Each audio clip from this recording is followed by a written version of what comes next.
देखिए, अभी तो 6 लोग गिरफ्तार हुए हैं केवल। हमारा मानना है कि पेपर लीक हुआ है, ऐसा हमारे बेरोजगार संघ के अध्यक्ष बॉबी पवार जी ने बहुत पहले कह दिया था। तब उसके बाद आयोग के सचिव साहब संतोष बड़ोनी साहब ने कुछ समय बाद, आज से लगभग 3 महीने पहले, एक चैनल को दे साक्षात्कार में कहा था कि शायद इसमें कुछ काले भेड़िए घुस चुके हैं। तो 3 महीने पहले काले भेड़िए घुस चुके थे, संतोष बड़ोनी साहब को पता था, तो उन्होंने लिखित में मुख्यमंत्री जी से क्यों नहीं अनुरोध किया कि इसकी जांच कराई जाए। जब मुख्यमंत्री जी से हमारे बेरोजगार संघ के अध्यक्ष मिले और जांच के लिए निवेदन किया, तो मुख्यमंत्री जी की जांच के दूसरे दिन पर्दाफाश हो गया। 3 महीने पहले बड़ोनी साहब ने क्यों नहीं किया, जबकि उनको पता था इसमें कुछ काले भेड़िए घुस आए हैं? तो उन्होंने अनुरोध क्यों नहीं किया मुख्यमंत्री जी से कि उनके अनुरोध पर तो और भी बल पड़ता, और भी दम होता। हमारी बातें तो कोई मानने को तैयार नहीं होता ना। हम लोग कह देते हैं इसमें भ्रष्टाचार है, क्योंकि 75-80 मेरिट जा रही है। मेरिट 70 तक आनी थी, वहाँ 75 में खत्म हो गई जनरल की मेरिट। तो यहीं से संदेह होने लगता है। और सबसे बड़ा संदेह क्या है? संदेह ये होता है कि गलत पर गलत क्वेश्चन बनाने पर आज तक आयोग के ऊपर किसी ने कार्रवाई नहीं की। इसका मतलब है यहाँ बुरी बड़ी मिली भगत है। बड़ी सरकार स्तर से भी मिली भगत हो सकती है। अगर सरकार कुछ कार्रवाई नहीं करेगी, कल के दिन आयोग पर अगर कोई कार्रवाई नहीं हुई सरकारी स्तर पर, तो यह मान लिया जाएगा कि सरकारी स्तर भी कोई ना कोई गड़बड़ हुई है। आप खुद सोचिए, यूके पीसीएस के एग्जाम में लोक सेवा आयोग ने क्वेश्चन गलत बनने पर, आयोग में कुछ क्वेश्चन गलत बना दिए थे, तो तुरंत कार्रवाई की और अपने 25 एक्सपर्ट टीम को तुरंत बाहर कर दिया और नई एक्सपर्ट टीम रखी क्वेश्चन बनाने वाली। यहां गलत पर गलत, गलत पर गलत, हर प्रश्न पत्र गलत, हर प्रश्न पत्र में आपके 8-10 क्वेश्चन गलत होते हैं और वो डिलीट कर दिए जाते हैं। आज तक आयोग पर कार्रवाई क्यों नहीं हुई? तुम गलत क्वेश्चन क्यों बना रहे हो? एक्सपर्ट पर कार्रवाई क्यों नहीं की आयोग ने? इसका मतलब आयोग की भी मिली भगत है। गलत प्रश्न बनाने पर आज भी कार्रवाई नहीं हुई है।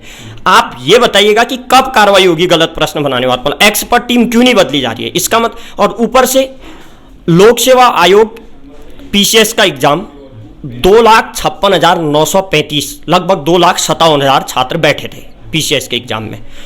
पीसीएस के एग्जाम को, जो कि 2,57,000 लोगों ने फॉर्म भरा था, उस एग्जाम को लोक सेवा आयोग एक ही पाली में करा सकता है। तो 2,60,000 के एग्जाम को एक पाली में क्यों नहीं कराया जा सकता? 3-3 पालियां क्यों हुई? इस पर स्पष्टीकरण होना चाहिए ना। 3-3 पालियां क्यों हुई? 3 पालियों और फिर डिलीट हुए क्वेश्चन। उसके बाद नॉर्मलाइजेशन में ऐसे भी लोग हैं जिनके 70 नंबर भी नहीं आ रहे थे, उनके 80 पहुंच गए, और जिनके 80 नंबर थे वो घटकर 70 में रह गए। होगी कोई नॉर्मलाइजेशन की उचित प्रक्रिया, लेकिन जरूरत क्या है नॉर्मलाइजेशन की? जब आपकी एक ही पाली में पेपर हो सकता है, फिर नॉर्मलाइजेशन में धकेलने की क्या जरूरत है? या तो नहीं हो सकता है, तो फिर आयोग कैसे करा दे रहा है? लोक सेवा आयोग, चयन आयोग क्यों नहीं करा सकता? इसका मतलब कहीं ना कहीं ये सब अंदर खाने धांधली हो रही है। यहीं पर संदेह उत्पन्न होता है। और इसके अलावा हम तो माननीय मुख्यमंत्री जी से निवेदन करेंगे कि माननीय, अगर आप जीरो टॉलरेंस की जो बात करते हैं, या हम पार्टी विद डिफरेंस की आप बात करते हैं अपनी पार्टी के लिए, तो आपकी शुचिता भी अब संदेह के घेरे में हो जाएगी यदि आपने आयोग पर कार्रवाई नहीं की। तो आयोग पर पहले कार्रवाई हो, आयोग को तुरंत बर्खास्त किया जाए और आयोग का पुनर्गठन होना चाहिए। और आयोग की कार्यप्रणाली में सुधार लाने के लिए तुरंत कोई ना कोई कदम उठाकर आयोग को जिम्मेदारी तय होनी चाहिए कि अगर क्वेश्चन गलत बनेगा तो भी आपकी जिम्मेदारी होगी, यदि पेपर लीक हुआ तो भी आपकी कहीं ना कहीं जिम्मेदारी तय की जाएगी। आयोग के अंदर बैठे हुए लोग पेपर लीक कराने में पाए गए हैं। आयोग के अंदर ही बैठा हुआ एक कर्मचारी पेपर लीक करा रहा है, और आयोग के सचिव साहब, अभी मैं सुन रहा था, कह रहे थे कि हमें इस बात का अंदेशा नहीं था। फिर आप कर क्या रहे हैं? अंदेशा नहीं था तो इस्तीफा दे दीजिए। आपको अंदेशा नहीं था तो, और आपके सामने तो विषय आया था ना। और माननीय मुख्यमंत्री जी, आपकी साख पर बट्टा लगा रहे हैं ये लोग बैठ के। युवा आपको भरोसा करता था, आप युवा मुख्यमंत्री थे, सबसे ज्यादा युवाओं को छला जा रहा है। आपके होते हुए, आपके देखते हुए युवाओं को छला जा रहा है। आप सबसे पहले अपनी साख बचाइएगा। आप वास्तव में युवा मुख्यमंत्री हैं, युवाओं के हितैषी हैं। तुरंत बर्खास्त कीजिए इस आयोग को, और री एग्जाम की तैयारी करवाएगा। री एग्जाम के लिए हमें कोर्ट जाना पड़े, इससे पहले आप कोर्ट जाने से पहले आप इस पर कार्रवाई कीजिए, और आयोग का पुनर्गठन कर तुरंत बर्खास्त। आपके संज्ञान में अब आया है कि आयोग के अंदर से ही भ्रष्टाचार हुआ है, तो आपने कल ही शायद कार्रवाई कर देनी थी कि आयोग को बंद करो, इस आयोग को, या फिर लोक सेवा आयोग के थ्रू पेपर हो, या फिर आयोग को पुनर्गठन करके सही ढंग से पेपर किए जाए। नहीं तो आपकी भी साख पर बट्टा लगा रहे हैं ये लोग। इस पर हम अभी तुरंत एक्शन चाहेंगे मुख्यमंत्री जी से। मुख्यमंत्री जी एक्शन नहीं करते तो हमारे अध्यक्ष बॉबी पवार साहब ने कहा हम कोर्ट जाएंगे। और अभी मैं देख रहा था कि देहरादून में एक विशाल रैली होगी भ्रष्टाचार के खिलाफ। कोर्ट जाएंगे, हमको कोर्ट जाने के लिए पैसा इकट्ठा करना होगा, हम पैसा इकट्ठा करेंगे। बाद में ये भर्ती कोर्ट से निरस्त होगी, आपकी इज्जत पर बट्टा लगेगा। आप अपनी इज्जत बचाइए। हम आपसे रिक्वेस्ट करते हैं कि तुरंत ही इस परीक्षा को निरस्त किया जाए, कोई उपाय नहीं है। और सबसे बड़ा विषय मैं अब जो बोलने जा रहा हूं वो क्या, जो लोग इस परीक्षा में शामिल होके भ्रष्टाचार में शामिल 6 लोग थे वो तो पकड़े गए, वो कब पकड़े जाएंगे जिन्होंने पैसा दिया?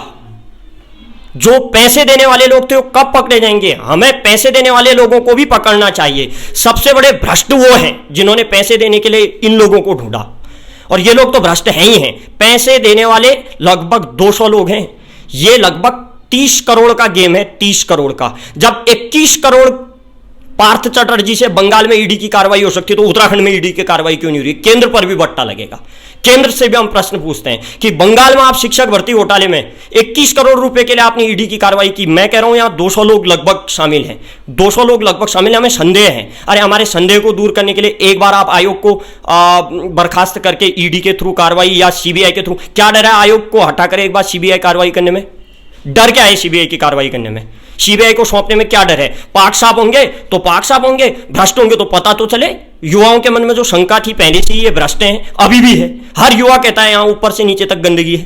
तो सबसे बड़ा विषय है कि केंद्र को भी ये विषय, मैं युवाओं से निवेदन करूंगा, इसको इतना फैलाइए कि मोदी जी भी इसको सुने। क्या कि जब शिक्षक भर्ती घोटाले में पश्चिम बंगाल में कार्रवाई हो सकती है तो बीडीओ बीपीडीओ घोटाले में 15 लाख ओपन कह रहा है, वो जो पकड़ा गया है वो कह रहा है हमने 15 लाख रुपए थे, 15 लाख लिए थे। 200 से 300 लोग शामिल हैं। ये 30 से 50 करोड़ तक का घोटाला है। 21 करोड़ के लिए आपकी ईडी पश्चिम बंगाल में कार्रवाई कर सकती है तो 30 से 50 करोड़ के लिए आपकी सीबीआई या ईडी उत्तराखंड में कार्रवाई क्यों नहीं कर रही?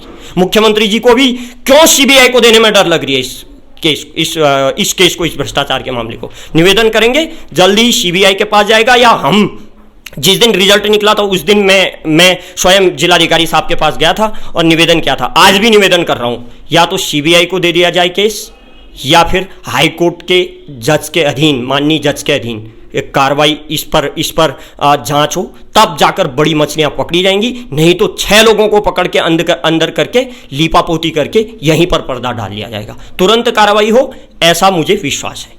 खबरों में बने रहने के लिए न्यूज़ पीटीएस टीवी को सब्सक्राइब करें और बेल आइकन दबाएं, और साथ ही फेसबुक पर न्यूज़ पीटीएस टीवी पेज को लाइक या फॉलो करें।